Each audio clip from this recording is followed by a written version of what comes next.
Hi hello नमस्कार मित्रमैत्रिणींनो, मी संध्या तुम्हा सर्वांचं स्वागत करते साफसफाईच्या आजच्या आपल्या नवीन भागामध्ये. चला तर मग मंडळीला सळवा न घालवता सुरुवात करूयात आजच्या आपल्या चर्चेला. मंडळी, तुम्हाला तर माहिती आहे काल वटपौर्णिमा होती. तुम्ही सगळ्यांनी वटपौर्णिमा साजरीसुद्धा केली असणार. तशीच ह्या वर्षी आपल्या परदेशात राहणाऱ्या सो कॉल्ड मॉम्सने सुद्धा वटपौर्णिमा साजरी केलेली आहे. तर आजचा आपला हा पॉडकास्ट वटपौर्णिमा विशेष आणि आपल्या परदेशात राहणाऱ्या मॉम्सवरती होणार आहे. सुरुवातीच्या मॉम्स म्हणजे आपली युरोपवाली झोंबल आणि कॅलिफोर्नियावाली गोडबोली बाई. ह्या दोघींना एकमेकींचं कॉपी करायचा कुठलाही चान्स सोडत नाही. त्या गोडबोलीवरती तर आपण नंतर बोलूयात आरामात, कारण तिने तर खूप मोठे कांड करून ठेवलं. त्याच्यावरती एक स्पेशल पॉडकास्ट बनेल. आपण ह्याच्यामध्ये खेचायचं नाही. आपण ह्या पॉडकास्टचे सगळं इम्पॉर्टन्स आहे ना आपल्या झोंबलीला देऊयात. चला तर मग सुरुवात करूयात झोंबलपासून. तर वटपौर्णिमेच्या आदल्या दिवशी हे झोंबल बसली होती आपल्या साड्यांचं दुकान मांडून. ही साडी घालू का ती साडी घालू. एवढी वर्ष बाई साडी घालते, पण हिला कळत नाही की साडी घालत असतात का साडी नेसत असतात. असो, ज्याची त्याची अक्कल. तर ही बाई असं विचारत होती ना, जसं हिच्या ऑडियन्सनी सांगितलं ना, तीच साडी ही घालणार होती. असं वाटत होतं ना की काय बोलावं आता ह्या बाईला आणि काय बोलावं हिच्या ह्या अंधमंत भक्तांना. नाही ताई तू हीच साडी घाल, नाही ताई तू तीच साडी घाल. ह्या बाईला जी साडी घालायचं, ह्यांना जे करू वाटतं तेच करायचं असतं. पण पैसा छापायचा हे लोक एक सुद्धा चान्स सोडत नाही. आता त्या साड्यांमध्ये काकूंकडे मुन्या पैठणी होती. आता ह्या काकूंचे इंग्लिशचे वांदे आहेत, तसे मराठीचे वांदे तर आहेतच, हे आपल्याला तर माहितीच आहे. आणि त्यासोबत त्यांनी मराठीचे तर 3 13 9 18 वाजवून टाकले. तर बघा ना, आता ही बाई मुनिया पैठणी करत होती. म्हणजे मी काय म्हणते बोंबले, ऐक, त्या साडीचं सिल्क वगैरे तुला माहीत नसेल तर सरळ सरळ म्हणत ही सिल्कची साडी आहे, नाही तर ही साडी माझ्याकडे आहे. उगाचच नाही तर त्या साडीचं आहे ना 3 13 9 18 करून तू किती बिंडोकोस त्या साडीचं चुकीचं प्रनाऊन्स करून त्या साडीची वाट लावून टाकत जाऊ नकोस, कळलं ना. तू हे असं चुकीचं बोलतेस ना नेहमी त्याच्यावरून असं समजून जातं की तू किती बिंडोक आणि मूर्ख बाई असते. तुझ्याकडे फक्त पैसा आलाय, पण तुला त्याचा क्लास तर नाहीच आहे, शिवाय तुला अक्कल तर येणारच नाही. आणि हे दाखवायला काय येतेस ग की बाबा तू किती मूर्ख आहे सारखं सारखं. मुन्या नाही, ते मुनिया पैठणी आहे. त्या साडीला मुनिया पैठणी असं बोलतात. आणि मुनिया पैठणी का म्हणतात ना तिला, हे तर तुला काय घंटा माहीत नसेल. गुगल वगैरे हा तर प्रकार तुला आयुष्यात कधी माहीत पडणार नाही. तर असो, आता ही साडी राहू द्या बाजूला. तर मी ना ह्या काकूंचा गेल्या वर्षीचा वटपौर्णिमेचा व्लॉग पाहिला. त्या व्लॉगमध्ये पण ह्या नेहमीसारख्यानं अतिशय मरगळलेल्या बोर दिसत होत्या. म्हणजे आता बघा ना, आपल्या इकडे स्पेशली वटपौर्णिमा मकर संक्रांती वगैरे आले ना, महिलांच्या चेहऱ्यावरती कसं एक तेज असतं. त्या खूप हॅप्पी खुश असतात, बिकॉज त्यांना छान छान तयार व्हायला मिळतं. छान छान नटून थटून सोनं गजरा घालून सगळीकडे मिरवता येतं. हवा तसा मेकअप करता येतो. 4 मैत्रिणींना मिळता येतं. छान बाहेर फिरता वगैरे येतं. फोटोशूट वगैरे करायला मिळतं. ह्या सगळ्या गोष्टी असतात. त्यांच्या चेहऱ्यावरती आनंद काही वेगळाच असतो, बरोबर ना. तसंच ह्या काकूंच्या चेहऱ्यावरती आनंद तर सोडा हो, ते सुद्धा नव्हतं. फ्रेशनेस तर लांबच राहिलं. ह्यांना बघून असं वाटत होतं ना की सगळ्या गावचा दुखवटा ह्यांनाच आलाय. तर गेल्या वर्षी पण काकूंनी सेम ह्या वर्षी जशी पूजा केली ना तशी केली होती. ते पण एका वडासारख्या दिसणाऱ्या डुप्लिकेट झाडाची. आता मंडळी मला सांगा, तुमच्याकडे वडाचं झाड नाही आहे तर तुम्ही पूजा वगैरे कशालाच घालता ना. चुकून तुम्ही वडाच्या झाडाच्या ऐवजी दुसऱ्या झाडाला फेऱ्या मारल्या आणि तुम्हाला 7 जन्म तुम्ही तो नवरा मागता ना, त्याच्या ठिकाणी तो नवरा दुसराच कोणाला मिळाला किंवा तुमच्या आयुष्यात दुसरंच काहीतरी उद्भवून बसलं तर ते कुठे किती महागात पडणार आहे ना तुम्हाला. नसेल तर नाही करायचं, काही फरक पडत नाही. फक्त उपवास ठेवायचा, देवाची पूजा करायची आणि संपवायचा विषय. पण उद्या चालून ह्या बायका आहेत ना, येड्या बाबडीच्या झाडाला पण उड्या काय म्हणतात ते फेऱ्या मारायला कमी नाहीत करणार. उड्या मारायचं असं म्हणत होते मी, काय सांगता येत नाही, त्या आपण मारत बसतील वेडा कुठच्या. आणि मंडळी मला सांगा, आपल्या इकडे सणावाराला स्पेशली वटपौर्णिमेला आपल्या महाराष्ट्रात पुरणपोळीचा नैवेद्य दाखवतात ना. पण ह्या काकूबाईंनी गेल्या वर्षी पण चपाती भाजी, मटकीची भाजी, काय काय काय काय बनवलं होतं.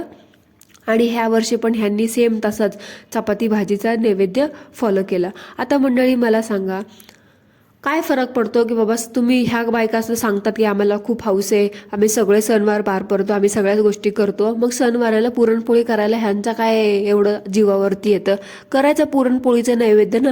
मी काय म्हणते, कुठलीही गोष्ट तुम्ही एवढा डंके की चोट पे करते हो ना, तर मग ती व्यवस्थित करायची. तुम्हाला खूप परंपरा, रूढी, रीती, भारतीय संस्कृती सगळं जपायचं असतं ना, मग संस्कृती नीट जपा ना. हे असं अर्धवट करून काय वेड्यासारखं. आणि मला सांगा, उपवासाच्या साबुदाण्या वड्यात कोथिंबीर कोण घालतं? पण ह्या बिंडो काकू आहेत ना, उपवासाच्या साबुदाण्या वड्यात पण कोथिंबीर घालतात आणि खातात सुद्धा. आता हे कुठून आल्यात काय माहिती. बहुतेक मला तर वाटतं ना, नाशिकामध्ये हे असंच बनवत असतील, साबुदाणा वड्यामध्ये कोथिंबीर घालीत आणि ते उपवासाला पण खातात. मंडळी, नाशिकमधून कोणी आपला पॉडकास्ट ऐकत असेल तर मला सांगा की नाशिकमध्ये ना असे उपवासाचे वडे बनवतात का? जेवढं मला माहिती आहे तर कुठल्याच भागामध्ये उपवासाला काय म्हणतात, साबुदाणा वड्याला किंवा उपवासाला कोथिंबीर खात नाहीत. तुमचं काय वेगळं असेल तर मला कॉमेंटमध्ये नक्की सांगा.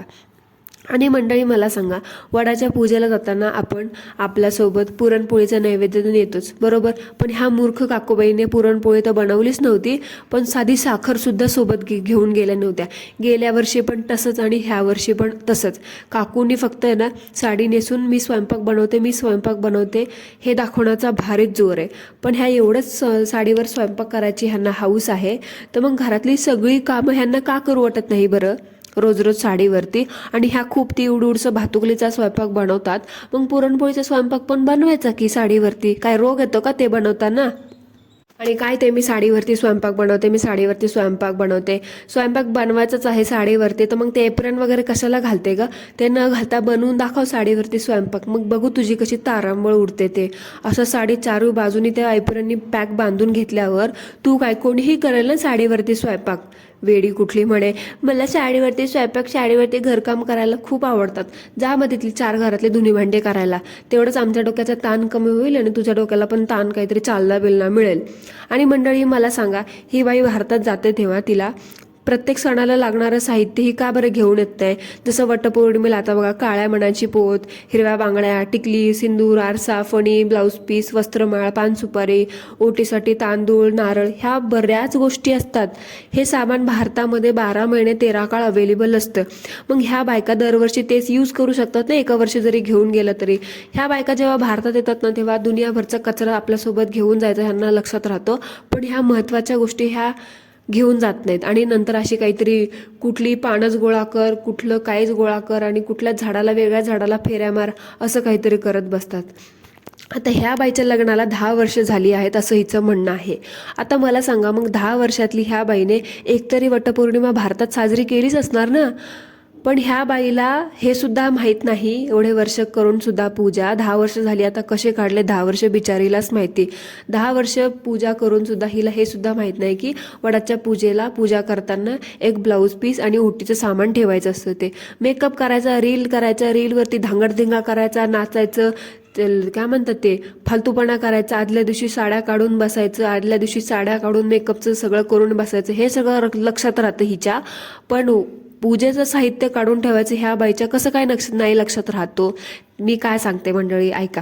एखाद्याला ती मनातून करायची इच्छा असेल ना, सगळ्या गोष्टी ॲटोमॅटिकली अवेलेबल होतात. जर तुमची इच्छा असेल ना तर सगळं काही होतं. पण तुमची इच्छाच नसेल, तुम्हाला कुठली गोष्ट मनातून करायचीच नसेल, फक्त वरवर देखावा करायचा असेल ना, तुम्ही कितीही प्रयत्न करा, तुम्हाला काहीच मिळणार नाही. नुसता भातुकलीचा खेळ लावलाय ह्या नटव्यांनी, नुसता व्हिडिओसाठी करतात हे सगळे छपरी चाळे. नुसतं बोबले, नसतं केलंच ना तरी चाललं असतं. काय ते नीट रीतिरिवाज पद्धतीने सण करणं होत असेल तरच करा, नाही तर नाही केलं तरी चालेल. तो काय वड म्हणणार नाही, बाई बोबले तू मला पूजलं नाहीस, आता मी काय अर्धवटच राहिलं आणि तुला हा नवरा देणार नाही वगैरे वगैरे, असं काही नसतं. तो नवरा आहे ना, तो मन्या, 7 जन्म तुला तोच राहू दे. तो तसला तुझा कोळसा चार्मिंग आहे ना, बायकाळा नवरा, तुलाच मुबारक, तुलाच ठेव, नको आम्हाला कोणाला. अरे पण मला विचारते, तू त्या बनाला घेऊन त्याला 7 फेरे बिरे मारते, काय लग्नात हाऊस पूर्ण झाली नाही का 7 फेरे मारून? जे आता त्याला घेऊन पण त्या वडाला बायकाळ्यासारखं फेऱ्या मारतात. अरे त्या सणाचं जरा पावित्र्य तरी जपा. वेड्यासारखं काहीतरी फक्त बाईनीच प्रदक्षिणा मारायच्या असतात. ते नवऱ्याला घेऊन आजकाल ही जनरेशन काय करायला लागले ना, काय माहिती. ते आता थोड्या दिवसांनी ती जेन झी काय करते ना, तुम्ही ते सुद्धा करायला लागाल वेड्यासारखं काहीतरी. पण मला सांग, तुला पाहिजे 7 जन्म तो नवरा? त्या बनायला विचार, त्याला तूच पाहिजे का 7 जन्म? नाही तर आपलं तू इकडून मागायचीस त्याला आणि तो म्हणायचं नाही बाबा देवा नको मला. ही बाई असली वरतून तो वडाचं झाड आणि तो देव कन्फ्यूज व्हायचा की आता मी काय करू, कोणाचं ऐकू? वेड्यासारखं काहीतरी करतात मूर्ख लोक. आणि मंडळी, पाहिलं का तुम्ही आता ही कशी ऑन कॅमेरा धडाधड खोटं बोलायला लागली? ह्या बाईनी शिल्लक होती का? ती सुद्धा सगळी सोडलेली आहे. बघ आता ही ड्युटी भारतातून युरोपला येऊन किती दिवस झाले असतील, जवळजवळ आता 5 ते 6 महिने उलटून गेले असतील. एवढे दिवस हिची कढई काय बाहेर आली नाही आणि कालच हिने पॅनमध्ये भेंडीची भाजी बनवून दाखवली होती, म्हणजे तव्यामध्ये भेंडीची भाजी बनवली होती आणि आज लगेच हिच्याकडे कढई कुठून आली? काय लपून छपून ठेवली होती का ग ती कपाटा बिपाटामध्ये? आणि असं सांगते की आजच मी ही कढई वापरायला काढली आणि एवढे दिवस भारतातूनच आणली होती मी ती, पण आता ठेवली होती माझ्याकडे दुसरी होती, पण आता म्हटलं आता ही वापरावी. मला सांगा मंडळी, परवा एक क्रिएटर म्हणाली होती ना की हिच्याकडे कढई नाही, हिलाईचा नवरा एक कढई सुद्धा घेऊन देत नाही म्हणून ही भेंडीची भाजी तव्यामध्ये बनवणार नाही तर कशामध्ये बनवणार. बहुतेक ह्या काकू आहे ना त्या क्रिएटरचे पॉडकास्ट आहे ना चोरून चोरून ऐकतात आणि तसं फॉलो करतात. एवढे दिवस ह्या काकूंची कढई बाहेर आली नाही आणि अचानकच ह्यांची कढई बाहेर आली आणि म्हणतात का मी इंडियामधून घेऊन आली होती कढई.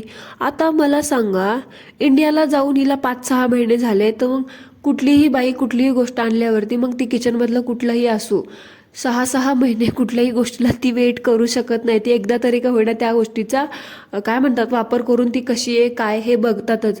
ही बाई कुठल्या मुहूर्तावर पैदा झाली आहे काय माहिती, 6-6 महिने गोष्टी लपवून ठेवते. कमाल आहे ना बाबा, म्हणजे किती खोटं बोलायचं असतं. मला तर वाटतं बहुतेक ही आहे ना ह्या वटपौर्णिमेच्या मुहूर्तासाठी थांबली होती वाटतं, त्या कढईसाठी. बरोबर ना बोबले? खोटारडे ऑडियन्स सोबत किती खोटापणा करशील ग मंडळी. तुम्हाला आठवतं का परवाच्या व्लॉगमध्ये बोंबल काकू चेरीज बेरीज आणायला गेल्या होत्या, त्यांनी चेरीज बेरीज धुवून दाखवल्या, पण त्यावेळेस त्यांनी ग्रॉसरी शॉपिंग नाही दाखवली, नाही तर नेहमी दाखवत असतात आणि तिथल्या चेरीज बेरीज चोरून खात असतात. मला तर काय वाटतं माहिती आहे का, ही त्या दिवशी गेली होती इंडियन ग्रॉसरी स्टोअरमध्ये आणि ही तिथूनच आहे ना कढई घेऊन आली आणि आता स्वतः रेटून खोटं बोलून आपल्याला सांगते की इंडियामधूनच घेऊन आले होते, फक्त कपाटात ठेवून दिली होती. खोटारडे लिच्चड, किती खोटं बोलतीस ग खोटारडे. तू ते म्हणतात ना कुत्र्याची जात असते, एखाद्याच ती खोटं बोलायला लागली ना ती खोटं बोलते, जी त्याची खोड ना मेल्याशिवाय कधीच जात नसते. आणि तुला गरम होतंय तर फेड ती साडी आणि घाल साधे कपडे. तुला कोण बळजबरी केली का की साडी घालूनच स्वयंपाक कर, साडी नेसूनच स्वयंपाक कर म्हणून? काय ते कौतुक आहे ग साडी नेसून स्वयंपाक करायचं? एवढा अट्टहास कशासाठी, कोणासाठी? व्ह्यूजसाठी, डॉलर्ससाठी, पैशांसाठी?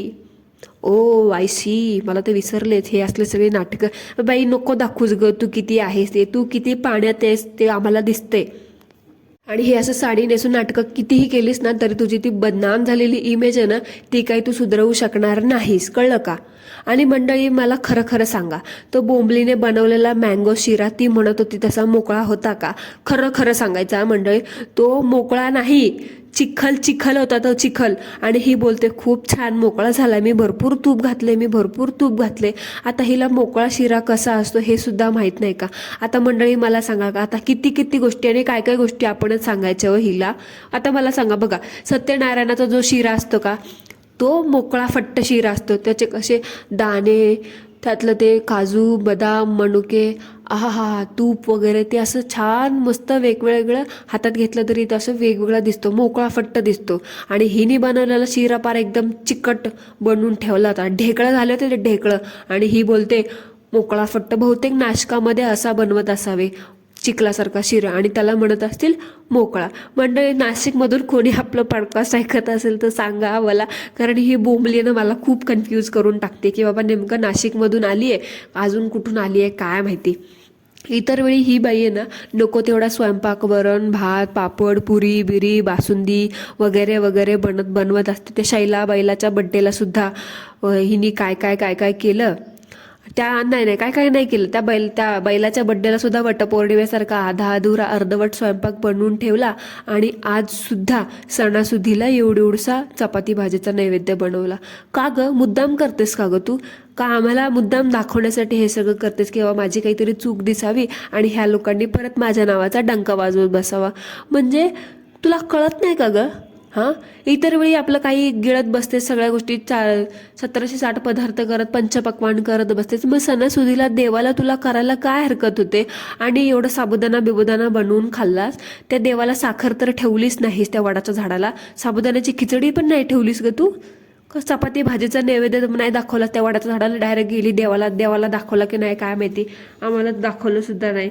तुझ्या मनातच नसतं ना काही करायचं, फक्त लोक बोलतील काहीतरी विचारतील म्हणून आपलं करायचं म्हणून करत बसतेस.